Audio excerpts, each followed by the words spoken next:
Hey everybody, it's Lance Dawson and my amigo Andrew Stewart and I are back in the studio this week for another episode of Backstage Lowdown. We have Canadian country artist Bree Taylor in the studio with us. Bree is about to take the stage for Winona Peach Festival, and she can also be found at the CNE Country Stage August 24th. So if you're going to head down to the X this summer, which obviously spells the end of summer, sadly, you can catch Bree Taylor there at the country stage. We've got her in studio today. We're going to talk about songwriting. We're going to talk about Nashville. We're going to talk about her direction and her lovely voice and everything else. Bree Taylor. So I want you guys to stay tuned. This is going to be a lot of fun. But before I let you go and we head into studio, let me tell you, this episode is sponsored by Look Digital Marketing. For stunning websites to full service digital marketing, they help your business shine online. See the difference with Look Digital Marketing, and you can visit lookmarketing.ca today. Bree Taylor in studio with Andrew and I. Here we go.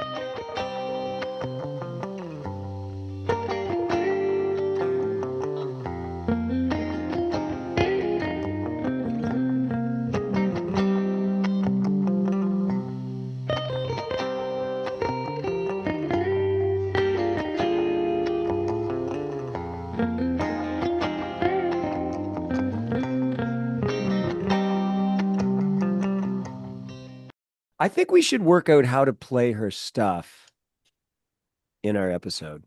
Yeah, that'd be good. That's not Oh, gonna here's Bree happen. Taylor right here. This is her new single, everybody, called Wake Up. Do I sound like Jeff Wood? No, I'm trying to, come on. you are nowhere near Jeff Damn Wood. it. You know, if this was 6 a.m., I could You I you could might do it. you might be able to do it, but I might be able to do 4 o'clock in the afternoon, you can't pull off a Jeff Wood voice. it. Right? Ah, Bree. See that? Oh, hey, there she is. Hi, Hey, Bree, how you doing? I'm good. How's everyone doing? Good. Do you Awesome. recognize this song? No, we can't hear it. I You can't can't hear hear it. that? I can, good try. He was Okay, we have to figure this out.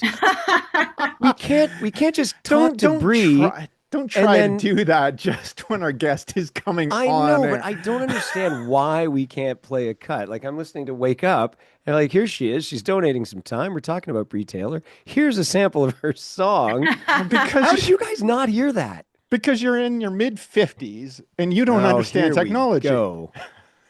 Damn You're a it. bit of a Luddite. That's too Okay. funny. Here's two things. First of all, we haven't met Bree yet, and you've already outed me as somebody in my mid 50s. And secondly, don't use big words like Luddite. I was I don't doing even a know what that is. So you know what? It's all good. I don't know what Luda Oh, is either. it's the same as plebe. Like it's just somebody's like so novice at something. Anyway, Bree, I'm Lance Dawson. That other gentleman there is Andrew Stewart. Thanks for spending time with us today. No problem. Happy to chat. It already seems like some good vibes in here. Yeah, yeah. Well, Andrew and I have lots of fun, and we're both into good music, which you are providing. So that's Oh, fantastic. thanks. You've I'm glad got you two like it. gigs coming up. I know you've been on a sort of a tour, and we're catching you sort of as you're sliding home, right? We've got two Yeah. left. Yeah. So This weekend's our last couple of shows. right. Where is the Winona Peach Festival? I'm not familiar with that. It's just outside Stony Creek. Oh, okay. All right. So you're hitting that on the 23rd, and then you slide into the CNE in Yeah. Toronto. That's great. That's fantastic. Tell me how Thanks. long you've been doing this for. I've been in country music since 2019. I've been performing and doing music since 2016 professionally. Fantastic. That's excellent. And do you have representation? Like who's driving the train? Me, myself, and I. sweet. That is 100% of what other than we were talking to Colin Kipp from Blue Rodeo, but otherwise, most Canadian musicians, we're all doing it ourselves, right?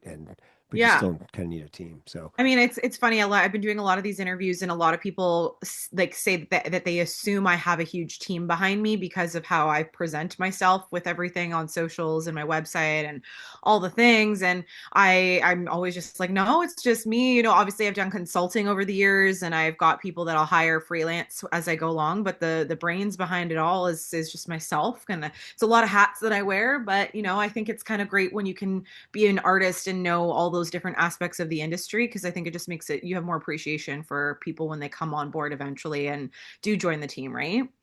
For sure. agreed. Also, it makes your brand more authentic because no one's misrepresenting you.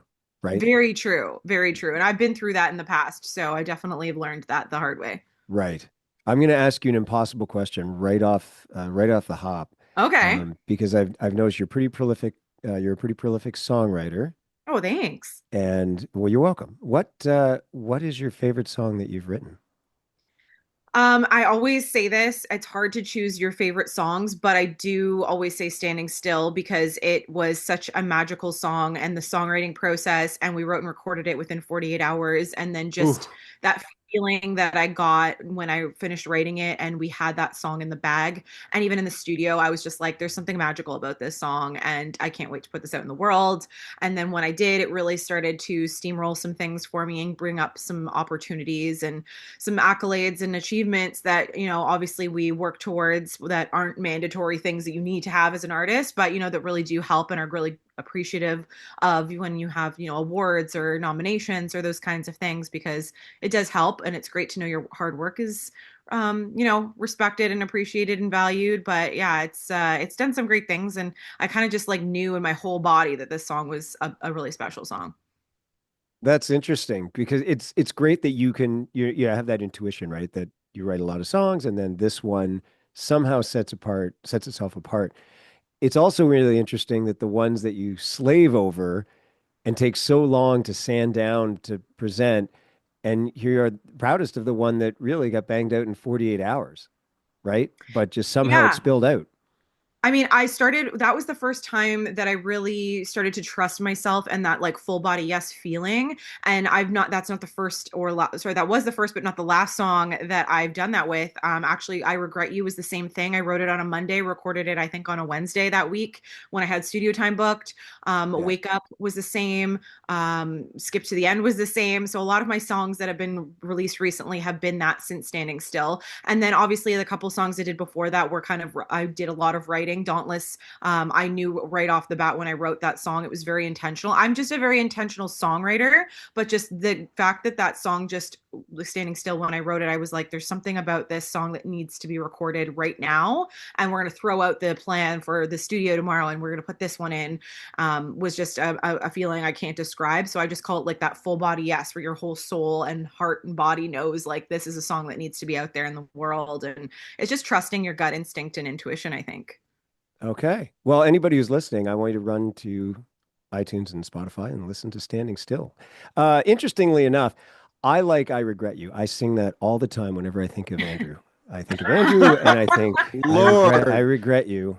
Yeah, I so regret you. that's And you know good to why? know. Yeah, you know why I regret you? Because we should be able to play some of Bree's songs Yeah, when we're but we talking can't. about them. We can't. Listen, Bree, why don't we do something a little bit more fun? Let's talk about for fans that are just starting to get to know you, that's just getting into your music. You're bringing them this kind of country slash rock sound that you have going on. It's like you take Shania and Joan Jett and put her in a put them in a shaker, and then out you come. Thanks. Um, what what's something about you that you think that fans might actually be shocked by? Shocked by. I'm a pretty open book, so it's hard to really shock people these days. I just think that people probably just assume, I feel it's more the opposite, that people assume that I'm a little more intimidating and not as personable or approachable just based on more of that like rocker edge persona that I Yeah. give off with my music. And I always tell everyone I'm really friendly and bubbly and I love to chat with you and meet with you after a show or wherever. So I want people to come up and say hi. So I think my one thing is kind of like the opposite, is like people might like have a different preconceived notion about me. But if like, engage with me on social media, I love replying to comments and I love when people tag me on stuff. I love resharing things that people make, like fan art or anything that they're sharing and posting, because I'm really grateful. Like I wouldn't be here without the fans and I wouldn't be here without people that love my music and listen to my music. So that's definitely something that I think is kind of maybe a little misunderstood. All Now right, there you you go. talk about the fan art. Is there any stories that have come out from your fans that have really just melted your heart? Honestly, when I put I Regret You out and I started sharing my story about my narcissistic toxic relationship that I was leaving that inspired the song, I got a lot of personal messages from people, men and women, that were talking to me and sharing some of their stories that they'd been through in terms of different kinds of abuse. And Mm, that's why I really felt like that song was a really important song to write and release yeah, as well, because sharing my story has been, if it can be helpful to other people, is a huge feat in and of itself, I think, because that's what it means to be a songwriter, is when people are moved by your music or connect to your songs and can relate to it, or it can get them through something, which is what, like, that song is so cathartic for me when I sing it yeah, and perform it. And if so, if people are listening to it and they can get them through something too, that's just like exactly why I do music. And it's what I loved about music when I was a kid, and why I wanted to be a songwriter and an artist when I was really little. So that's a huge piece that, I really love to hear. So I love when people tell me their feedback about how they feel or connect to a song. So that was a really cool moment to start to get like people really responding to the song in that way. That's sure. the country music side of things, right? Because it's all about storytelling. And if you Yeah, tell a story well enough, then you're going to get people listening and people totally. relating. Yeah, and I think that that's the one reason why, like, I've had a journey to find my sound as an artist. And a lot of people I know, I'm really alternative for country. I always say I'm controversial for country because I'm not your typical country girl. And I stayed out of country music for a really long time because of that in my mind. I was like, I don't feel like I fit in this country music industry or this genre, because especially as women, it was such a box that they put women in, and it's been like that for a really long time. And growing up, when I was growing up, it was not even cool to like country. Now it's number three top streamed genre in the world, and it's growing in popularity. But like the fact that we're in an era where we can kind of cross blend some genres and people can be their authentic selves in music. Because for me, I've always been a storyteller, and that's what I always loved about country and drew me to country. But because I'm not like in all these other ways meeting all these criteria, I stayed out of the genre for such a long time and never felt like I fit in anywhere. And I finally just said with my single Dauntless, like obviously at the beginning of my country days, I kind of tried to fit that box Yeah. and do things like, I had a lot of men, especially in the industry, telling me what to do, how to dress, how to act and be, and what a country girl is supposed to be like. And when I just kind of said, screw that, I'm just going to be me, I put Dauntless out in early 2023. And that was the first kind of step into this direction of trusting myself and trusting me and embracing who I really am at my core, and just going along my journey and making authentic music. And here we are. So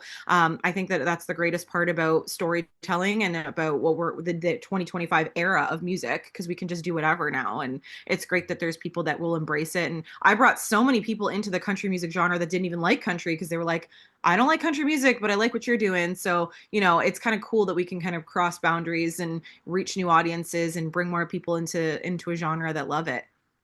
I never really buy it when someone says they don't like country music because I feel like, well, I just feel like to your earlier point, there's been so many iterations of country. There's 90s country, there's country and western, and for me, like, do you like the Eagles? I love the Yeah, Eagles. right, of course. So, Yeah. and people that would say I don't like country music. Well, if you like the Eagles, it all came out of gospel and bluegrass and Yeah. those harmonies. And I distrust somebody that says there's not one Dolly Parton song I like. Like, really? I don't, I, you know, Right. You can't, or it's something yeah. Dolly wrote too, right? Well, Because she right. A Dolly on that his wrote, stuff. yeah, same with Willie Nelson, right? You may not like Mhm. his voice, and fair enough, that's fine. Yeah, But you can't not like crazy. Like, you know what I mean? There's something like, totally. yeah. So let's go down the one road you went down there. So what's the criteria that you think that you felt like they were trying to jam you in a box? I can't do country because they're telling me I have to do this, this, and this. What's the criteria you think that they were saying?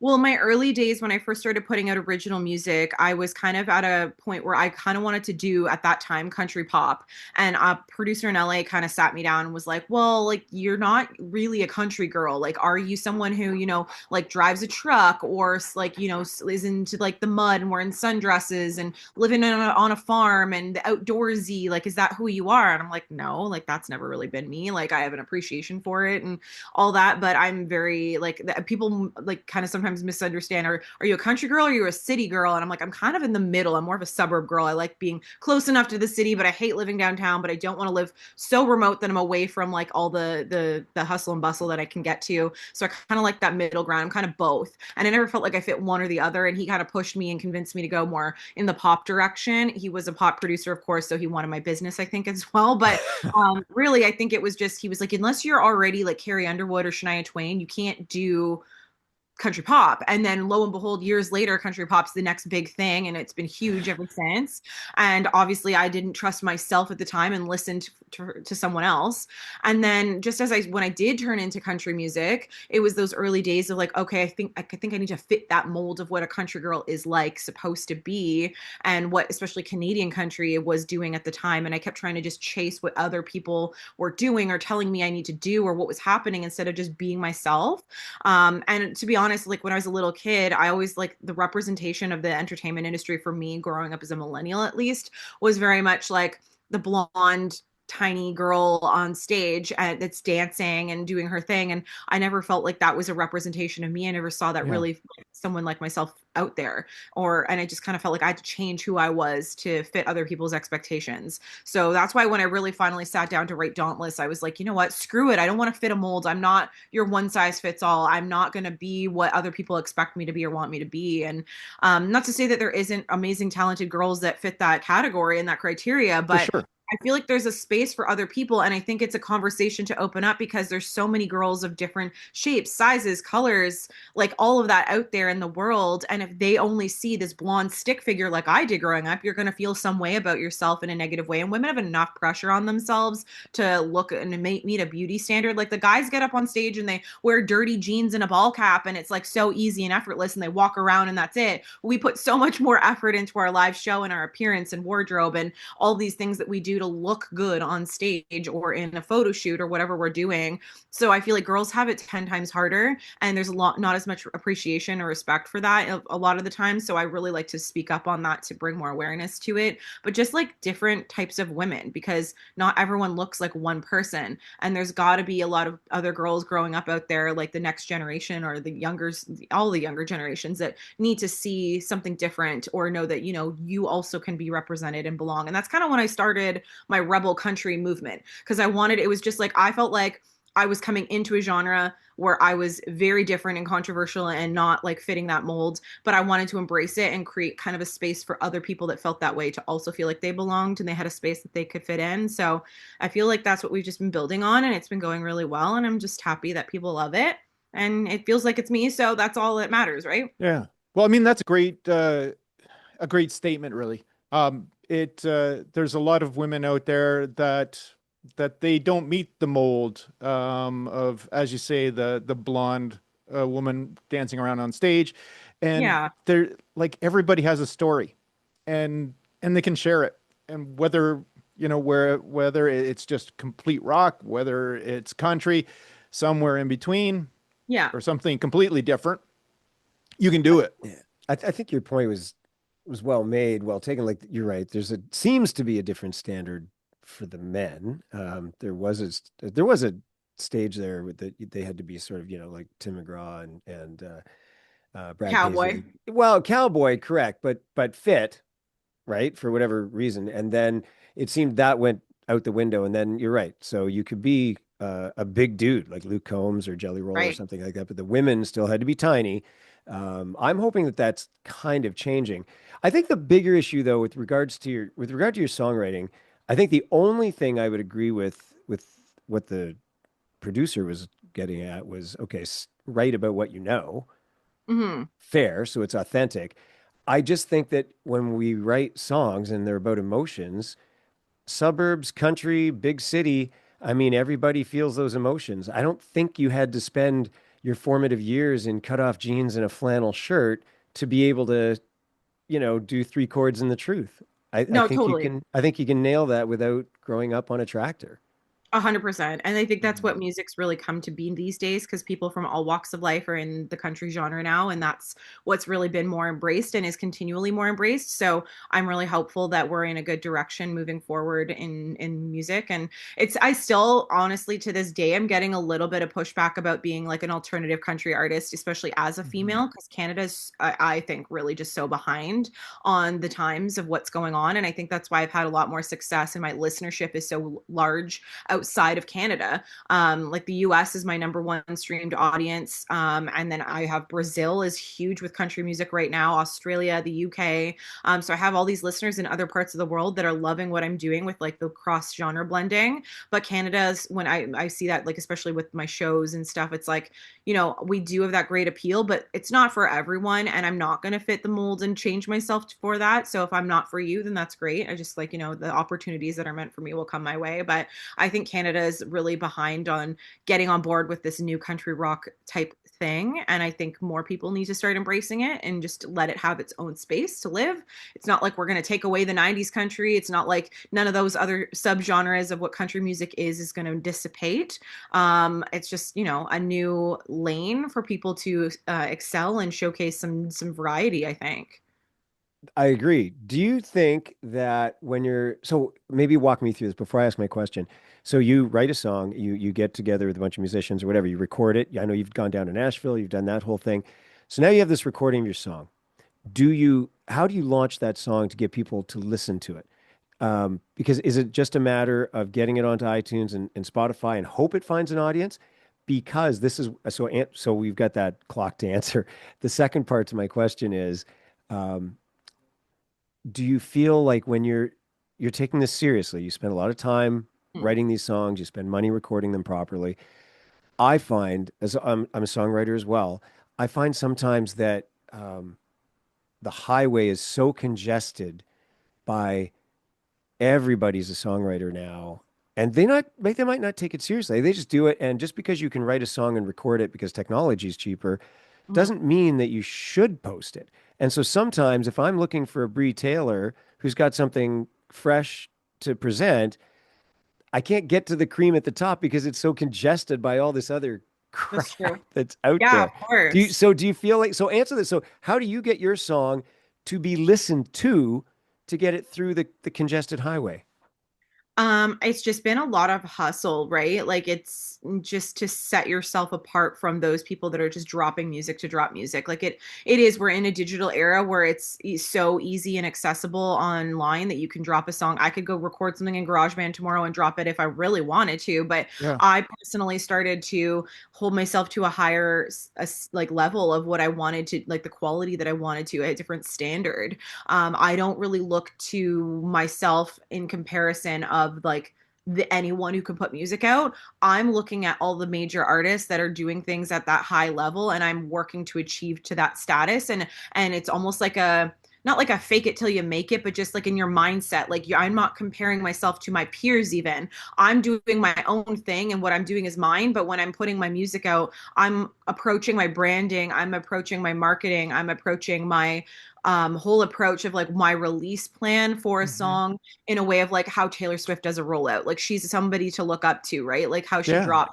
her album, how she puts her little Easter eggs out there. I've always been a huge fan of having a strong brand, and like what I started doing with each of my little releases was to create its own world and its own marketing plan and branding for each song on its own. Like I Regret You had different themed colors, more of a darker, angrier, angsty aesthetic, right? Like I have a whole thing that I do for each song that I put out that I feel might create more of, I don't know if it's like attention that people are interested in, like, or watching what I'm doing or what. I'm doing me, but I'm doing it in a way that I feel like is going to appeal and promote myself at the highest standard. Sure.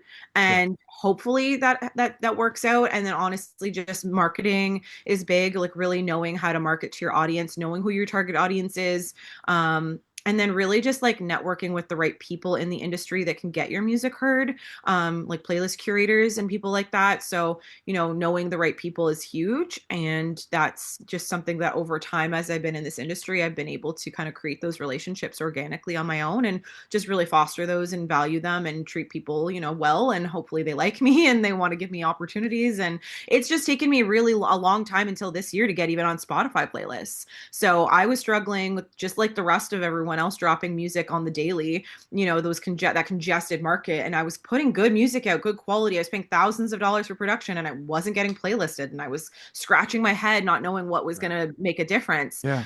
And sometimes it's just who you know. Sometimes it's the luck of the draw. I don't really know what the answer is. I wish I had an answer to tell people, but it's just more recently that's even opened up for me. Yeah. That's a lot of heavy stuff. Why don't we do something a little bit more fun? We're about halfway through the interview right now. We just introduced a new segment, Tour Bus Confessionals. It's your All right. opportunity to tell us a fun story from when you're on the road. Lance, before every gig, he disappears to go lawn and bowling. Okay. That's his thing. What's your story? You see why I regret him now, Bree? I've never He's lawn throwing you bowled under the bus. I've never lawn bowled in my life, but I plan to when I'm 80. I'm all over it. I love lawn bowling. That's You've fun. never lawn bowled. Just I just tell the truth. Well, I call it bocce. Um, Okay. but A little yeah, bit different. we played that when I was But a kid. My bocce's dad, fun. is it lawn bowling different? Is it not the Yeah. same? No, Let I me think ask it's you this, different. Bree. Were you wearing a cardigan when you Was there white played bocce? shorts? You got to wear white No. shorts Yeah. when you're lawn bowling. Yeah. Well, my Oh dad yeah. got a And a bocce cardigan, set and we maybe. just played in the backyard when I was Yeah. growing I think it is a little bit different. But up. anyway, Okay. You're All talking right. about you're this is talking to lawn two guys bowling. that grew up with lawn jarts, right? I mean, right, Andrew? Come on, that's what with men were with men. metal Yeah. Okay. points. Fair enough. All I was right. trying to have your back. I was like supporting No, you lawn bowling I endeavors. know. no, I know. It's totally sad. different. Nobody's lawn bowling before a gig. Let's just be honest. Bree, what's Yeah. your tour bus confessional? Like of what I do before a show It or doesn't even need to be before the show, just something fun. I mean, we haven't really got into a tour bus yet, which is like Yeah. obviously a great goal, but we've definitely had, close quarters in a car driving. The one would be like last summer, we drove out to Thunder Bay, Ontario, which is probably about a 16-hour drive or so. It was a very Absolutely. long time to be in a car with me and five boys. I took my band as well as a videographer. So we were crammed in a van. And obviously, I got to sit, I was either driving or up in the front seat. So I didn't have to sit in the back. But you get in those close quarters and you're with a bunch of boys, there's burps and smells and things that kind of, always surface. And I just, Things got boys do. really close to Yeah. my bandmates. I know my drummer's bowel movements probably better than anyone else at this point. I'll like if he disappears for a certain amount of time, I'm like, oh, he's pooping. So that happens, and that's how touring is. But I love my boys, and like they're great guys, and they're like family, and that's kind of how it becomes. And it's when you get a good group of people together in a band setting that you all get along and you can laugh and hang out and joke and all that. It's always good vibes. So pretty much when I am picking members or auditioning new members, it's like you got to be a good hang as well to Yeah. be Yeah. band. But yeah, we have a lot of fun, and there's always like our after a show, after rehearsal, we always like smoke a couple joints because weed is legal in Canada, and Right. that's something that we like to do. Not all partake, but Yeah. it's a good time, and we just kind of have that like post joint session of like chatting and reminiscing about the show, what we'll critique each other, critique the overall vibe, and just kind of shoot the shit and enjoy it. And that's kind of some stuff that we do on tour or before or after a show. Yeah. Nice. Yeah, chemistry is really important. I've talked to other musicians about that sometimes you take a pass on the super talented musician because they just don't fit the team. Sometimes that's true, right? Like there's some really talented players out there, and it's not to say that I don't like them or they're not great guys, but if the vibe's not there and it just doesn't work with the collective, then yeah, it's a certain, and like I hate to say it, but there is a certain like look in a way that you're looking for to join the band. Once I like at least where we're at now, like we've got this kind of like rocker metal, like a lot of my guys are metal rock guys. So like they got long hair or they've got a certain look to them that, kind of fits. So if like they're kind of completely off, it would just kind of not really fit in with the group. So yeah, Yeah. Yeah, for sure. No, that's fair. I mean, it's all part and parcel of the brand, right? Well, So I think it Yeah, translates to the stage as well too. When you have a group totally. of people that are just so tight, that that energy comes out. Yeah, definitely. That's why like the hang and the chemistry of the band overall is a big part of it because that definitely translates to your live show and the band chemistry on stage for sure. right on, right on. Okay. So, and you know what? Don't be too quick to go for the bus. I was just talking to another guitar player last week that I think is it JJ Wild, Andrew. We were talking about getting her on the show, but Yep. anyway, lots of musicians if they rent these buses, and honestly, they're breaking even on the tours. By the time they spend all the money on the bus and paying the band and the t-shirts and everything else, you think they're making a ton of money because they're playing big venues, and it just breaks the bank, you Yeah, know? no, for sure. That's why I haven't really jumped into it. Everyone always asks me like why I don't live in Nashville. There's so many artists from Canada that have moved down there. It just doesn't make sense to do that on a financial level until it makes sense. So at this Right. point, I can travel down when I need to and do what I need to do. Same thing, like I rented a van. I don't own a van, so I had to rent a van that fit the boys and Yeah. all our gear and everything, and we were crammed in there for sure. But versus yeah, getting a full tour bus just so everyone's comfy and happy. We were already losing on that gig anyways financially with just what I had to do to pay them and the gas and accommodations. Like I'm at an independent level that I'm not getting all those big, budget shows with Right. accommodations in a nice hotel Yeah. room. So we've got to just I budget as much as I can. I do have my luxuries that I like to have. Like I want my own bedroom and then the guys can share a bed or sleep on the floor Sure. or couch. It's up to Um them. yeah. Once that door closes, what happens on the other side? You It's I'm not the, your I'm the say. one problem girl in anymore. the band. I need my girl time. I need my space. Sure. I need like, like so there is some things that you do kind of prioritize on the way. But yeah, tour buses are not all they're cracked up to be. I mean, if you have like big budget and a big label paying for stuff, sure. If you're Taylor Sure. Swift, awesome. I'm sure even at that level, she probably owns her tour buses because it makes more sense to buy one. I know a friend of mine, she's an independent artist. Her dad bought her a camper van type little van thing and they've been renting it out as an also extra source of income for her when she's not touring. So Oh, it's like great idea. smart business, right? Yeah. Yeah. I don't know, Bree, if you know this, but Andrew's quite an accomplished photographer. He takes lots of pictures of guitars and amps and musicians, and Okay. yeah, and so he comes out and hangs out with my band, and he needs his girl time too. Like it just, Yeah. yeah, I don't So know, it a happens. little got to pretty myself up. Well, Okay. This yes, All doesn't right. yes, happen, but you do. this doesn't happen on its own. Yeah. I understand. I Bree, tell sympathize. me about. I know we're going to get to the end of this interview. We're going to run out of time with you.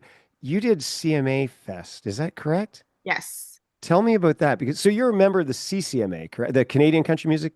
Okay. Yes. And that's been really good for you. Yes, to be a member of that, or I has that mean, it's not been definitely opened up some networking opportunities, and I've attended the CCMAs. I have yet to be nominated and go into another, like, next level with that. It's a lot more right? competitive because it's all of Canada. Yeah. But yeah, it's been great. Like, they're definitely really supportive, and there's been some good opportunities for sure. Okay, but then to be invited down to this CMA Fest, like I don't know you, but I'm just so impressed by you because that's huge. How was that? Was that like the best fun thing ever?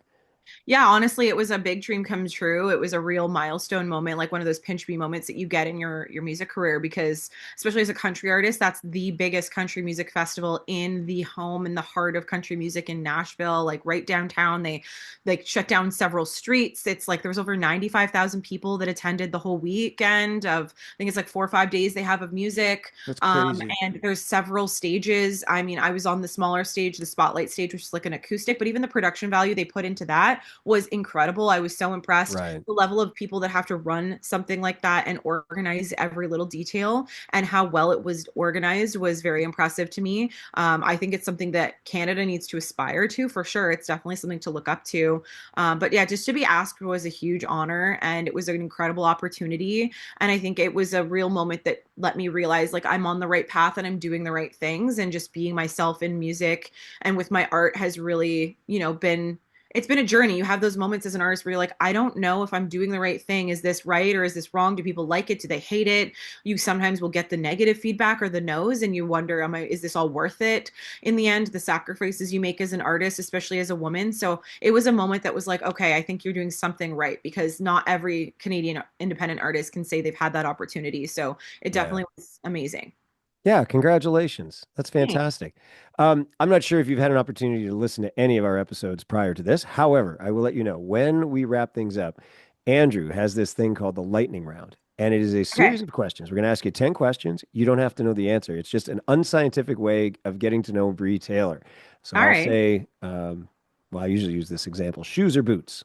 And you would Okay. say, Boots. there, that girl. That's what I figured you'd say. See, my I do. I my boot know. collection would be mad at me. I have a whole room of boots. All right, exactly. Okay, so Andrew comes up with I had nothing to do with this week. Usually I contribute a few, but this is his baby this week. So I hope it goes well. All right. Here Bree, we go. You're not going to No be pressure, judged. Andrew. I'll be judged. It's okay. Don't worry about it. You're already judged. Okay, so you were just on the acoustic stage. Now let's move in with our first rapid fire question: acoustic or electric? A guitar? Sure. Oh, that's a tough one. I'm gonna say No. electric. Stage or studio? Stage. Country roads or city lights? Country roads. Summer festivals or winter gigs? Summer festivals. Cowboy hat or leather jacket? Leather jacket all the way. Nice. Backstage hangout or after party? Backstage hang. Singing in the shower or singing in the car? Both, but I'm gonna say in the car. Hometown crowd or touring crowd? Touring crowd. Writing on your own or writing with others? Writing with others. And our last question, you have an oops on stage, mic cuts out, or a guitar string snaps. Which one is it? Guitar string would usually be more likely. It happens all too often. And Yep. that is another episode of Backstage Lowdown. Awesome. Great Thanks job, so Bree. much. Love that.